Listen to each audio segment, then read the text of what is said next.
অলি সাহেব, আপনি নিজেকে কি ভাবেন বলুন তো?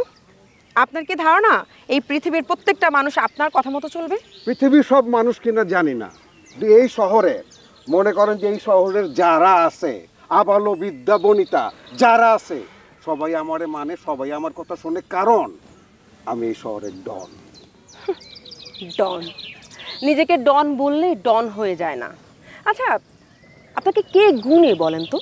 কবি কইছিল, ওনা কবি নাম মনে করতে পারতাছি না, কবি কইছিল এটা অনেক বিখ্যাত যুক্তি, যে বিখ্যাত যুক্তি এবং উক্তি কথা খান ভালো, যে ফুল ফুটুক আর না ফুটুক আজ বসন্ত, কেউ গনুক কেউ না গনুক, অলি এই শহরের ডন।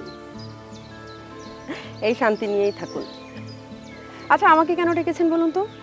শাফিনের হত্যা মামলায় আপনি স্ব-ইচ্ছায় স্বজ্ঞানে আমারে জড়াইছেন। আমি চুপ করে আছি, কোনো কথা বলতেছি না। শুনছি নিজাম অনেক চেষ্টা করতেছে এই মামলাটা সিআইডিতে নেওয়ানোর লেগা।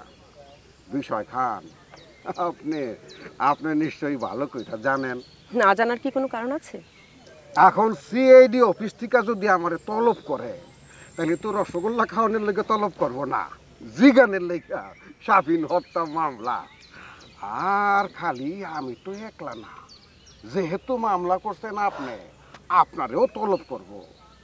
আপনারে যদি তলব করে, তাইলে আপনি কোনোভাবে স্বীকার করবেন না যে আমার লোকজন আপনার কাছে চাঁদা চাইছিল,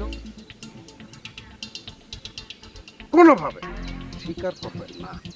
আচ্ছা, এই কথা। এই কথা আপনি কি আমাকে অনুরোধ করছেন নাকি হুমকি দিচ্ছেন বলুন তো?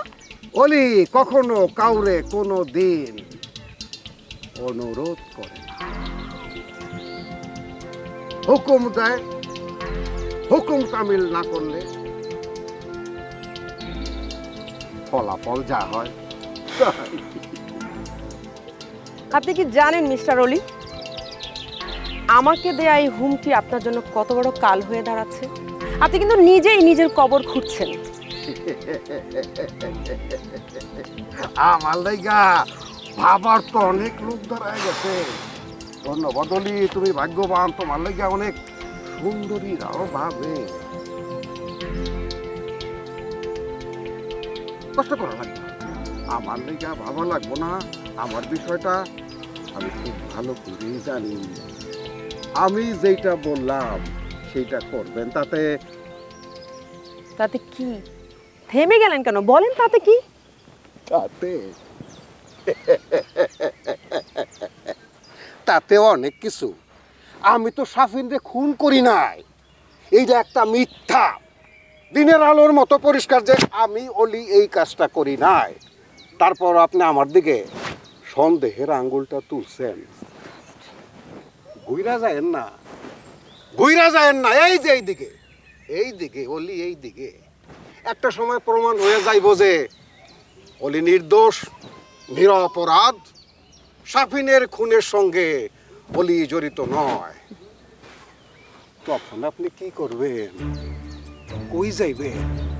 এই শহরের মধ্যে থাকা, বসবাস করা আপনার জন্য কঠিন হয়ে যাবে।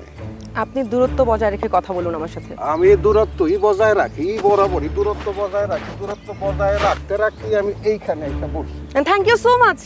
আপনি আমাকে অনেক অ্যাডভাইস দিয়েছেন, বাট কথাটা ক্লিয়ার করে শুনুন। আপনি নিজেকে নিয়ে ভাবুন, আমাকে নিয়ে একদম আপনার ভাবতে হবে না।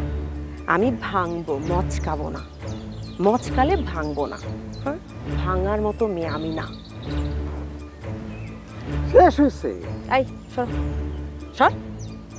সর, আপা কিন্তু নাইলে ভাঙ্গে যাইতে পারে, মস্কাইয়াও যাইতে পারে।